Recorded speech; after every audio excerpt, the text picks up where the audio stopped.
Hi guys, welcome to another episode of What the Tech. This is episode 9, Yes. I think? Yeah, it is already episode 9. Just teasing you. But anyway, Lehut's back because Adam is still at the MWC. He's still busy with the MWC in Barcelona. So yeah, we're back. The twosome duo, the dynamic duo, sorry. Oh, no, careful, bro. Pause it. But anyway, yeah, we've got a few things to talk about. Apart from the stuff that's happened at MWC, there's a few things that's happened on Apple side, and that's what we're gonna talk about.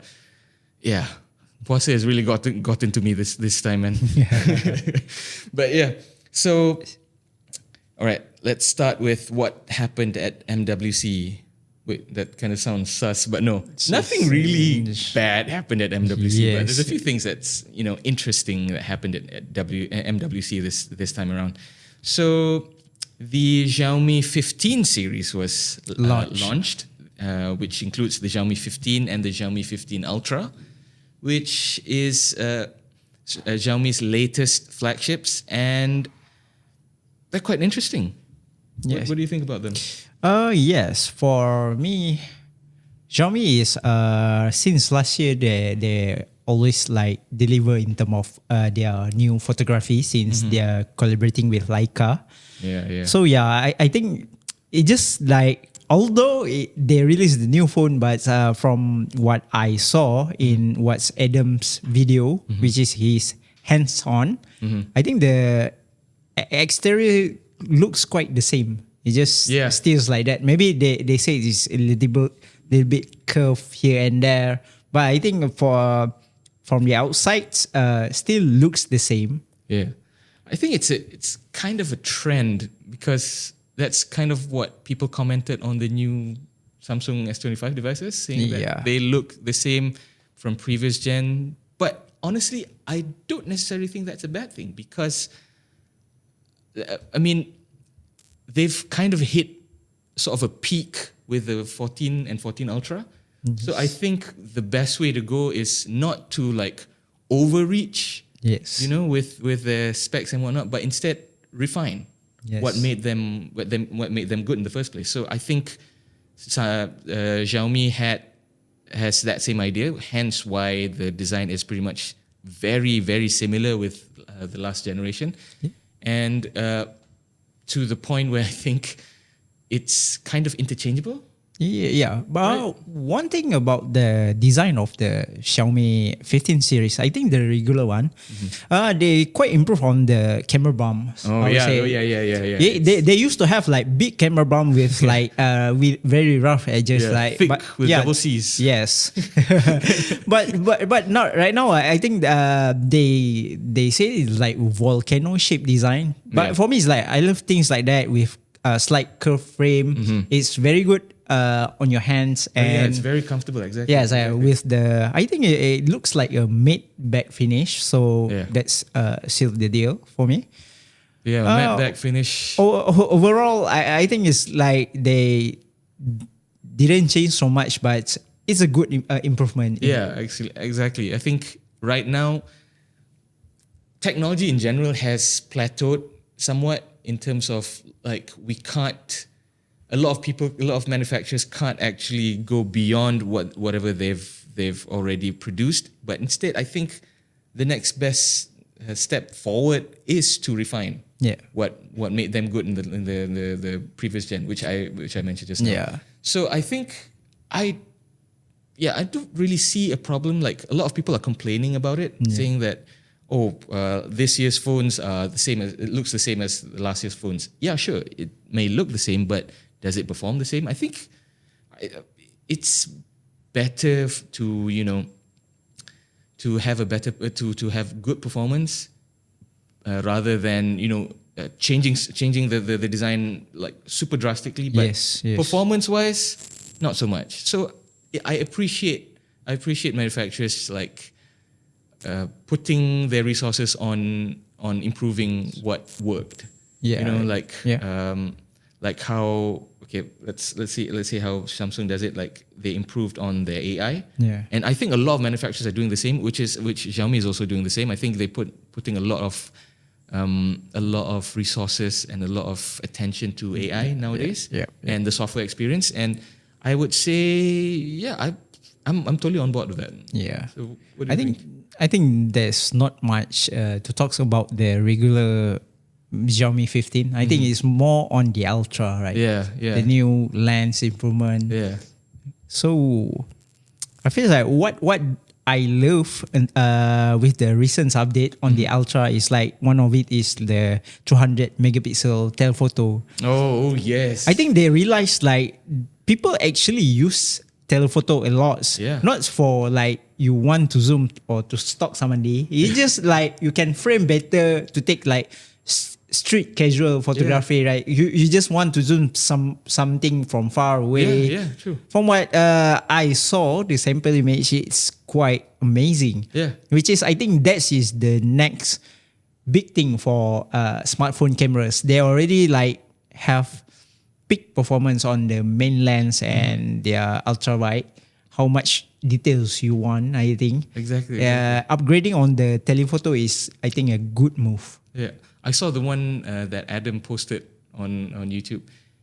Yeah, it was crazy how detailed and even the colors are pretty sharp. I mean, okay, yeah, it does compromise a bit compared to the main lens, but it's not so bad.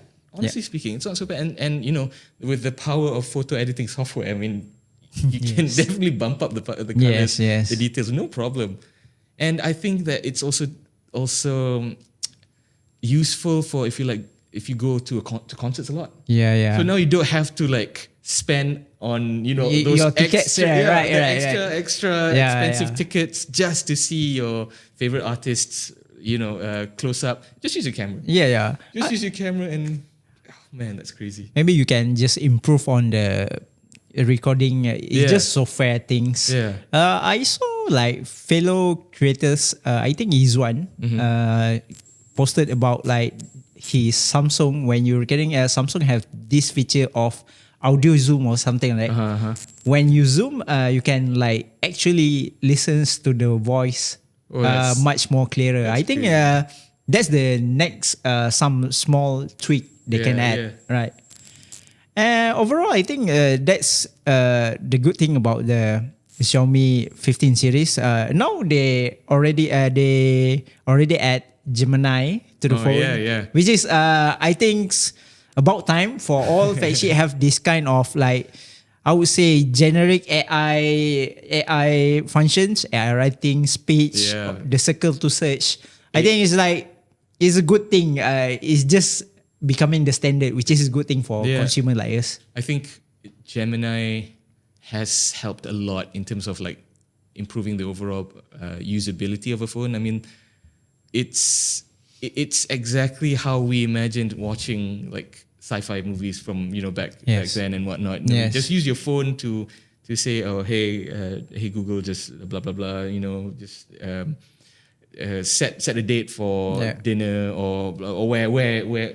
I mean, I think I've said this quite a few times already. I use Gemini a lot to suggest where to eat and whatnot. So it does help a lot.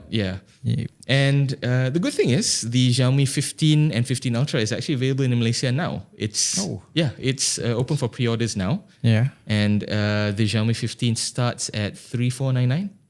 That's okay. I think that's the usual base flagship price, I would say. How about the Ultra? The Ultra starts at 5,199, which is I think it's less than last year. I think, if I'm not wrong. Correct me if I'm wrong, but I think it's about around the same price. I think. And you get some of the pre-orders. You get some of the pre-order specials. If you pre-order now for the Xiaomi 15, the base model, you get the Xiaomi Watch S4, which is worth 699, for free. Oh, okay. That's pretty cool. And also, if you pre-order the Xiaomi 15 Ultra, you get the photography kit. Oh, let's talk about the photography kit. Oh, okay. What is it? The photography kit. You know that it's basically an attachment to it gives you a better granular control over your Xiaomi 15 Ultra. It gives you better, feels like you're having like proper digital camera or something like. It's pretty much a I think you connect it through Bluetooth, I think, if I'm not wrong. Is it? It's not Bluetooth. I think they have for last year. I'm not sure with this one, but last year they have like some sort of USB-C attachment when you attach the so it's module direct to the it's direct. I think. Okay, that's cool. But it's cool that you have the shutter button and all the dial for controls. Right? I feel like that's when you're using phones. Like sliding through the screen would leave like smudges sometimes. Yeah, actually. And also I think that adding a grip like the photography kit it makes it more natural, especially when you're taking videos and whatnot, because like they have the shutter button and all those things. Yeah.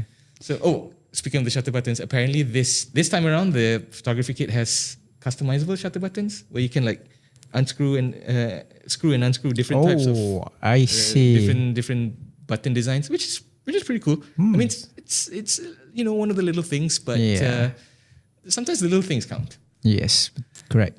Another thing, Xiaomi actually introduced another interesting concept at WWDC, correct. Which I was pretty really impressed, and I did not expect it to come.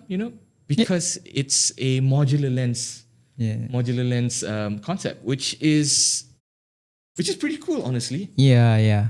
I saw the Adam post the reels about the lens. It's like what impressed me the most is like you can just like take it off just like that. It's just like your usual MagSafe attachment with 2 contact points, if not mistaken. Yes. So from what I saw here, I'm not sure about the quality, but of course it is the normal physical lens. So I think the quality and the bokeh all would be much better. Oh yeah, definitely. And I used to have this one lens, a Sony lens. I think it's called XQ100. Oh really? Yeah, it is like you have like a clamp to clamp on your smartphones. Just like this. Oh. Then you connect it through Bluetooth, so you can record through their app. Really? Yeah, that is like back in 2018, I think. Okay. Yeah, it exists, but the caveat of that product is you have to charge the lens itself. I was about to ask how. Yeah. How's the battery life like? Is it? The battery life is not the best. Really? It's good for taking pictures, but I would say for videos, it's consumed a lot of battery. How long does it usually last? I'm not sure. It's been a long time, but what I can remember is not that long. Really? Yeah. Is it maybe like an hour for videos? Probably like 45 minutes, 50. I don't think it lasts about an hour. Maybe the one I have at that time is quite used condition, so the battery is... Oh, okay, understand. But still, I mean, like 40 minutes of like videos, you can't really do much, honestly. The thing is, I'm not really sure, but I think it's not that long. So I think about that range. So seeing this kind of innovation came out with a newer version with, would say, more practical is a good thing, because when somebody starting a new trend, people tend to follow, like the trifle. You saw at the recent MWC, everyone is coming out with their own trifle. Yeah, even Infinix. Yes, coming out with their own trifle. I think concept. Infinix Techno with their trifle, right? Yeah. Hence, that's why we have to had someone who kickstarted, then everyone will follow. For the Xiaomi one, I think what's more interesting is the fact that it connects via a pin connection rather than something like Wi-Fi connection or maybe Bluetooth. Maybe Snap. Yeah, it's just Snap and just works. And I think that's really interesting, honestly. Yes, but it does beg the question: would it be proprietary? can it work with any lens, or those kind of things. I think that is something that the kind of questions that I think people would want to know. I mean, sure, it's a concept now. I mean, they probably don't have a concrete answer. Sorry, we don't have a concrete answer at the moment. But yeah, I think those are the kind of questions that I would ask. Like, would it be a proprietary lens? Would it work with any other lens, or is there an adapter coming soon that can work with other lenses? Yes, but for me, that thing is like our question is way too far ahead. We say, because this thing about all modular things is quite ambitious, but it's needed to progress. Yes, in terms of technology. It pushes innovation, right? Just like before, I think we all know Lenovo Moto, the modular one. Oh yeah. It's quite cool, but it fell off somehow. Yeah. But it's a good, I would say, it's a good effort. Yeah. I think the another example is it Essential Phone or what? The modular one, the one There's you one can from Google. Remember that you can swap out the camera? Yeah. Is it from Google? Yeah, that one? it's Google. Yeah, that one. I remember it's being modular. You can customize everything, right? Yeah. It's a great concept, but in terms of the execution and the readiness, is just not there, because you have to think from business sides and practicality sides. I think, like you said, that concepts drive innovation, but I kind of feel that maybe I hope something like this actually sticks. Like you mentioned, a lot of the concepts before, like the Google phone and the Motorola, I think they were really ahead of its time. But like you said, execution and support not there. Yeah, and people, I think people weren't ready to accept those kind of features at the moment. Yes. Now I think it's a good time, because I think a lot more people are getting more and more budget conscious. So something like this, if they can like kill two birds with one stone, I think it would be a viable option for consumers.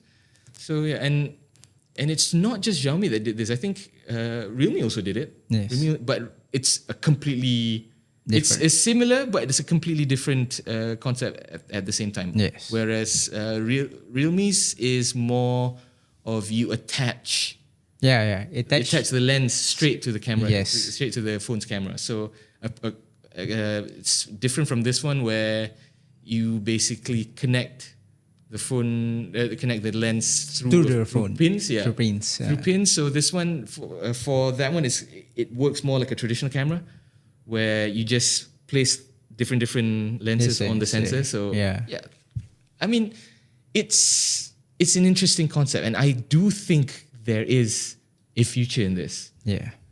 But whether or not it will be this drastic, and whether or not people will catch on, as fast as they can, that's a question that we can't answer at the moment. Okay. But I mean, quite an interesting topic. And speaking of interesting topics, Apple came out with out of nowhere. Out of nowhere, a slew of new products, and I'm like, whoa, okay.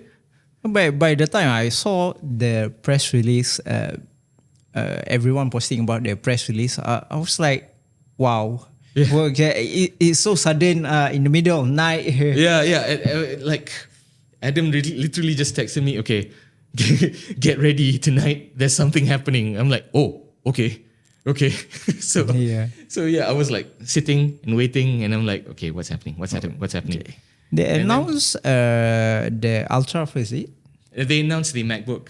Oh, MacBook. But actually, technically, if we go by chronologically, they announced the iPad Air first. They announced it on Tuesday, and I was like, oh, okay, new iPad Air, and it's powered by the M3. M3, and it's a pretty good and pretty powerful iPad, honestly. iPad is always the newest Apple Silicon iPad is always overpowered for me. But I used to think that, oh, you don't need this on iPad until I saw somebody who such a power user with the iPad edits on those. Oh, did you ever see a photographer who attached the iPads on their camera? And edit on the spot, right? I feel like, wow, if I'm editing a raw footage or raw image on the spots, it's like they do the on the spot service, right? With their iPads. I think you need that kind of power to avoid those lags. You know, when you should burst your shutters and all the image came in, that's where the power came to life. Oh man, that's where the M3 comes into play. I mean, among other things. Yes. Because the M3 is... Dude, the M3 is literally a laptop chip that Apple's putting inside an iPad. Yes. Dude, that is... To say it's overkill... I wouldn't say it's overkill. I think like if I were Apple, I'd be like, why not? Yes. I mean, it's my chip. It's my product. Yes. Why not? And I think, they've been doing a good job. I mean, in terms of the usability of it and how they adapt such a powerful chipset on something like a tablet, it's really commendable. And I do feel that iPads are the best. If you want to get a tablet, I would always say get an iPad. Yes. If you don't mind the Apple ecosystem, get an iPad. That is the best tablet that you can get right now. Okay. For me, it's like if I'm not I would say like power user or any editor, I would get an iPad instead of MacBook. The only things about MacBook is I can games on it, and I love to customize a lot of things. I mean, you can game on an iPad. You can play. No, I mean like we have like some Mac games. Which is heavier. That's why. But I mean, it's interesting lah. I mean, they not only announced in M3 iPad Air, but they also announced the refreshed normal iPad. Yes. With the A16, which is also an insanely powerful chip. But again, not as powerful as the M3, but still, I doubt that you would go wrong if you choose the iPad Air. The normal iPad over the iPad Air right at the moment. For me, it's like because the normal iPads cost like so cheaper. I think it's cheaper than most so-called flagship tablets, Android tablets, but still outperform every single one of it. It starts at 1,599. Yes, hence this kind of iPads always sold out in the in the website.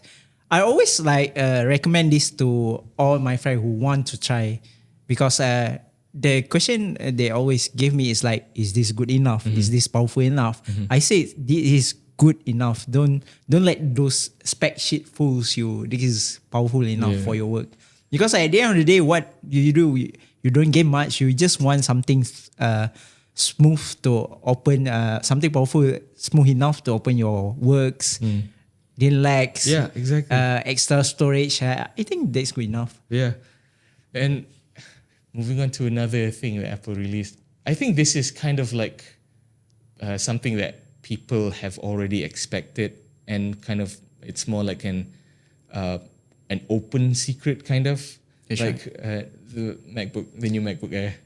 Oh the M4-powered MacBook Air. I mean, people have been expecting it, and because they didn't announce it when they first announced the new batch of MacBooks, so people were already expecting it, but people didn't know when, and a lot of people were speculating when. So the rumors were, the initial rumors which I published before was it was supposed to come in March, and lo and behold, it did come out in March. Yes.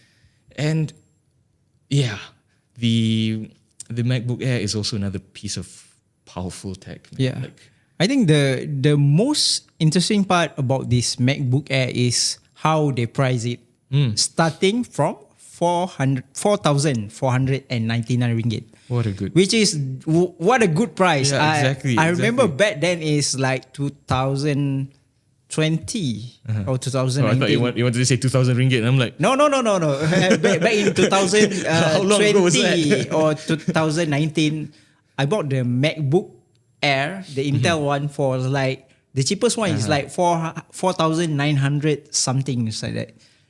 The way they price this Mac with M4 chip, which is, of course, it's powerful, super powerful. It's only like subs 5,000. It's like even under 4,500 is crazy, I think. Yeah, man. Like it will break the market. Yeah. How do you pack that much power in such a small form factor? Like, it's so thin. I mean, it really does. I mean, the MacBook Air has always been thin. The thinness, yes. Like, and it's always been impressively thin. And every single time they come out with a new MacBook Air, I'm like, dude, how the heck are they doing this, man? Yeah. This is some black magic voodoo stuff, man. Like, what is happening at Apple, man? I want to know.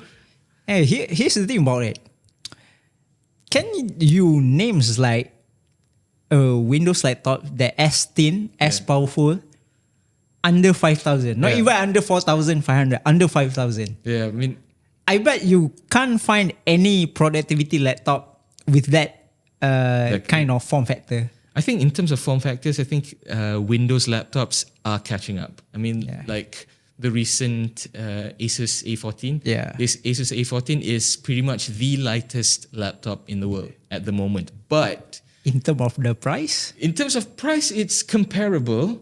But I think in terms of power, it's nowhere near. Nowhere near. That's the thing. That's the thing. That's why I say it's like black magic voodoo, and like, dude, what are they doing? How are they doing this?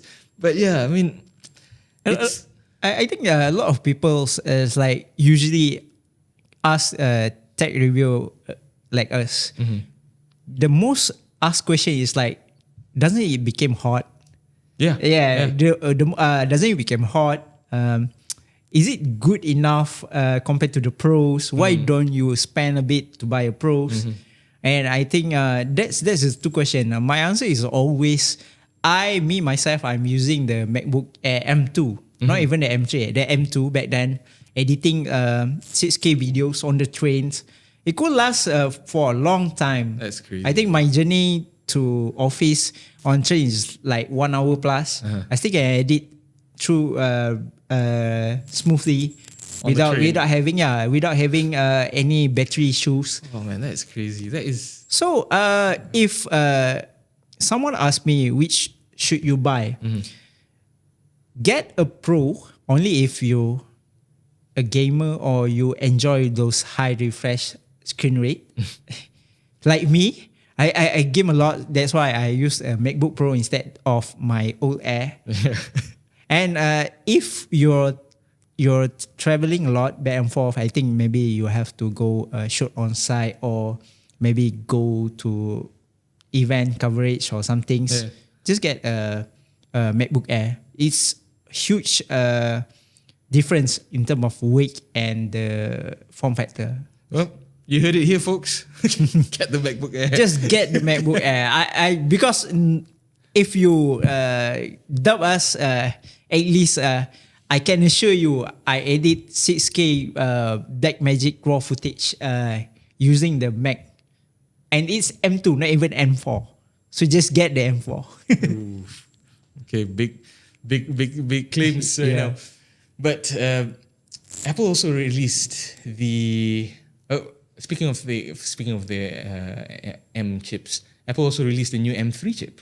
Yeah, M3 Ultra. M3 Ultra, yeah, exactly. And this is something I didn't expect because it kind of came out of nowhere. I mean, it's literally the whole series came out of nowhere, honestly. Yes. But yeah, the M3 Ultra is damn. Yeah. I expect it to be powerful because it comes like a whole bunch of cores, much better rendering. Because this thing about Ultra chip is all for the big powerhouse, for the definitely. rendering of 3D effects and so on. So hence why it's on the new Mac Studio, right? Yes. Because Mac Studio is always for those professional who use for super heavy stuff. So I would say I'm not like surprised by its performance. It's just gonna get better. It's not overkill for someone who uses it to its max potential, but for like normals, like I would say like intermediate people like us, not so cool pros. Yeah, I won't call myself a pros because I just used to do like contents like it's not that demanding. I would say. I think I think this will really help for people who do movies and whatnot. Yeah. And those kind of things, the kind of power like the M3 Ultra offers, I think it's gonna be very, very appreciated by users who actually needs this kind of power. And oh man, looking at this, I'm looking at the specs right now, and I'm like, whew. There's like 32 core CPU, 24 performance cores, 8 efficient cores, resulting in up to 1.8 times the performance of the M1 Ultra. Yeah. Crikey. Fun fact, just like fun fact, because I usually rendering I would say converted to ProRes using my MacBook and Mac Ultra. This MacBook M3 render slower than my M1 Ultra. Oh, okay. I mean, because the M1 Ultra. The M1 Ultra still renders like two times faster than the M3 because of the core. So if you're using for something like that, it's 3D stuff, need heavy rendering, that's where the powers is needed. And also, I think I like the fact that Apple also introduced the Thunderbolt 5, which is double the speed of the Thunderbolt 4, which is Thunderbolt 4 is already it's already insanely fast. Yes, correct. And now you have like 120 gigs per second transfer speed. Yes, and like dude, I think it's like what I say. So you won't find someone who transfer 120 gig on daily basis, right? But on like those film crews that transfer from their big storage, 1 terabyte, 2 terabyte per day is just another days for them. Yeah, man. So this is where this kind of features benefits them. It's crazy, man. Like literally, what kind of black magic voodoo is Apple doing, man? I think you miss out one more thing. What? It can drive up to 8 Pro display. SD, right? At 6K, which is 8, bro. 8. Dude, that is... I think my PC at home would die from one 6K monitor. Your PC would die. What about mine? Dude, mine... it's so underpowered now. But I love that thing. Yeah. But yeah, man. Speaking of Apple, now we're talking about their major... Now we're going to move on to their major rival, in a sense. In a sense. Samsung. Samsung just announced the official release date for the One UI 7. Finally. Yeah, finally. Exactly. For all Samsung's user, finally. Finally. Yeah, I mean, it's like rubbing salt to the wound. It's finally, Samsung said, finally, here you go. I think you asked what a few months ago, yeah. But dude, I mean, like, okay, One UI 7 release, it's coming out in April for the S24. It's coming out for the foldable. It's on April, not even this month. Yeah, not even this month. Yeah, you have to wait next month, man. Sad, bro. But personally, I am not that affected because I'm not a power user per se. I like to tinker with my phone, but I am not the kind of guy who does it and documents it and like goes on forums and wanted to discuss features and really, really dive deep into the software. Yeah. But I know a lot of people who are, and they are not happy the fact that the recent A56, A36, and A26 came up with One UI 7. But not the flagship. But not the older flagships. Oh my god! So yeah, that is rubbing salt into the wound. I would definitely snap. Imagine buying is like what 5K worth of flagship. Then your cheaper option got the One UI first. Yeah, that's the main complaint that people have, because you're paying that much for a flagship. I mean, you're not just paying for the phone itself. You're paying for the support that you're getting. I mean, Samsung is like promising multi-years of support. Yeah. So and people are expecting that multi-year support. Sure, okay, they do provide regular software supports every month, almost every month, and that is good. But when you have a substantial update like the One UI 7, to not come out to your older flagships like the S24, because S24 is the most recent, it does point to it points to a kind of a bad position on Samsung's part. But I have been reading online as well saying that One UI 7 is a bit janky of sorts when it comes to older hardware, because I don't know, somehow they maybe tailored it to the Snapdragon 8 Elite more compared to the previous gen. Yeah, sure. But I mean, okay, I understand that. But as a company like Samsung, a big company like Samsung, the kind of resources they have, the kind of promises they've made, I think that is not really a good answer. Yeah. So, to add on to your concern, I think most of these One UI 7 features, which is power user features, usually used by people who bought flagships. The mid-range person doesn't really care about these fancy features going on. So I think that's a bad move from them, because they should prioritize the flagship first. Yes. Not that to have some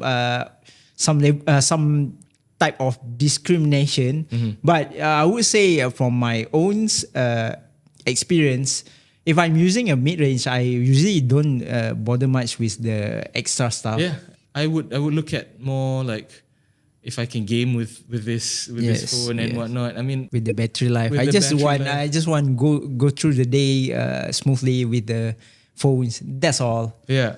No lag, no nothing. So yeah, I do think that I hope next time Samsung would improve on this when they come up with One UI 8.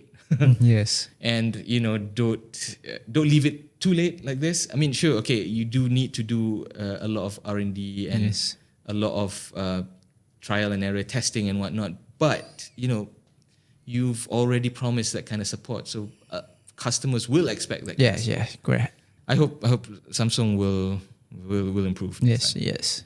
Okay, so let's move on to our community segment. Okay, whoa. I posted a question which is based on this MWC stuff that's happened on MWC, and I specifically asked whether the concept phones with a physical lens attachment, will that be the future of smartphone photography? Yeah. And if it is, if you have any thoughts on it, do comment below. Okay. And we've got a lot of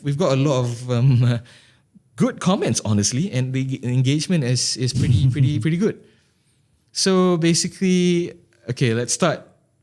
Okay, at first I wanted to pick and choose which were the most interesting comments, but all the comments were interesting. All the comments were good and interesting. So I'm like, maybe we just breeze their comment now. Let's talk about it. So, okay, so at Kimochi said, "Is it time for Samsung to bring back the Zoom series?" Oh, remember the Zoom series? Yeah, it's been a while. Yeah, dude. I think it's back in the day. There's so many Samsung series I forgot. Aside from that, there is something called, I forgot. Aside from Zoom, what is it? Oh yeah, there was one. The big screen one. Yeah. I what is it called? Oh man, that Let were me long. Samsung big screen. Oh, I cannot find it. I forgot. Okay, if you guys know it, then tell us in the comments. I definitely remember how it looks like. I know what you're talking about. Yeah. But it's been years, man. Almost 10 years. Yes, almost 10 years. Oh man, I think that's goes way back to the S3, S4 times, right? Yeah. Thank you, Kimochi, for bringing us back to that to memory, down memory lane. But okay, let's move on to another question. This is from Jet Bullet 29. Module add-on for when you need it. Geez, we had that stuff years ago, and now the Chinese are reinventing. Yeah, like what I said, right? We have that kind of thing for so long. It just what you said. It's just not the right time. Yeah, at that time it was ridiculous. I think. I wouldn't say it was ridiculous. I think it's. It was far-fetched. Like it was too ahead of its time. Oh yeah. Like people were not really ready for that kind of technology. But again, I do feel that nowadays people are more accepting. People are more receptive to these kind of technologies because we have already plateaued with the normal tech, the normal like flagships and whatnot. So yeah. I think now is the time to do these kind of innovations. Re-innovations, yes, like exactly. Okay. Like Jet Bullet said, reinventing. Yes, they are reinventing. Okay, let's move on to the next comment. The big black digger. The big black digger. Thank you for such an interesting username. But he said, if the smartphone is good enough and has similar capabilities, I actually think that this will be a major step in replacing DSLR or mirrorless cameras, at least when it comes to mainstream users, because everyone uses a smartphone nowadays, so adoption will be easier. I agree. Yeah, I agree. Somewhat. It's like the presence of, from what he says is true, because you can see it's like content creator now doesn't bring their camera much. They just use their phones. They have lock features, footage. I would say the image is good enough for official postings. Yeah. I think it's good. It's good because it won't kill the mirrorless camera or proper camera market because they have their own use. Yes, but exactly. This one, like what you said, it does is the mainstream. Yeah, it will definitely be an attractive option for mainstream users, mainly because DSLR, as much as DSLRs and mirrorless are powerful cameras, powerful devices, they are bulky compared to a phone. Yeah, and I think the pocketability of pocketability of a phone with that kind of lens attachment for even better imaging capabilities. Yes, I think it's a very interesting and very attractive option. Yes, especially like you said, content creators and those kind of people.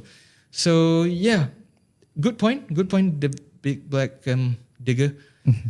Moving on to the next comment. It's from Cupid. Cupid said, I think it's a good idea for mainstream users to get into the photography world. I see a lot of good stuff on the web using mobile phones as a tool for learning and showing off their skills. But will it last long enough compared with the real cameras? I think not. Peace. Good points. Yes. What do you think? I think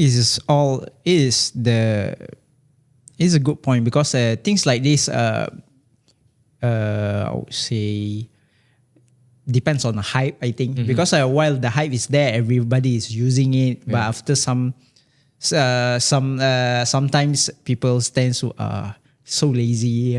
Things like that. When new things come, people will be excited, right? Yeah. But I would say things like this with our era of like full of influencers and content creators, I think everyone benefited from it. So definitely. I don't think it's gonna die off just like that so soon compared to the past. Definitely. Okay, let's move on to the next comment. Okay, it's more practical to just have a camera and a phone. Yes? No? Wait, what? What? It's more practical to just have a camera and a phone. So what? Meaning like separated. Together? You have one. He means I think you have one physical camera mirrorless and another one is phones. Okay. I get it. Yeah. Okay. That was from Chum Chumi. Chumi. Yes. Chum Chumi. Yeah. I guess. Okay. Moving on to the next comment. It's from ViewQRA Bawa BR. Yeah. Okay. Let's see. Let's see the prices first. Looking at Sony's QX series. Oh, like you mentioned, like what I said. Looking at Sony's QX series and how they flopped, I'm guessing no, but 2025 prices might be different. I would say they flop because there's no innovation on that, and at the time, people was not into that thing yet. Because like what I said, there's too many caveat of the products because it's the battery doesn't last long, the attachment sometimes the Bluetooth connection sometimes lag, things like that, because they don't improve their products. Hence why it flopped, not because the product is not good. And back then, I would say the usage of like social media is not as powerful as today. So like what you say, it's right thing, wrong time. Yeah, true. Okay, let's move on to the last comment, which is at Derek Drummond 7544. He said, "That's called a camera!" Exclamation mark, exclamation mark, exclamation mark, exclamation mark, exclamation mark. Just something else to lose or break. The idea of having a decent phone camera was so you didn't have to carry loads of bollocks around. That's true. Yeah. I mean, I'm not knocking on the camera capabilities of flagship nowadays, because the camera performance of flagship nowadays is good, absolutely fantastic. Yeah, I think even our photographer more also using his S24 Ultra for thumbnails. Yeah, it's good enough.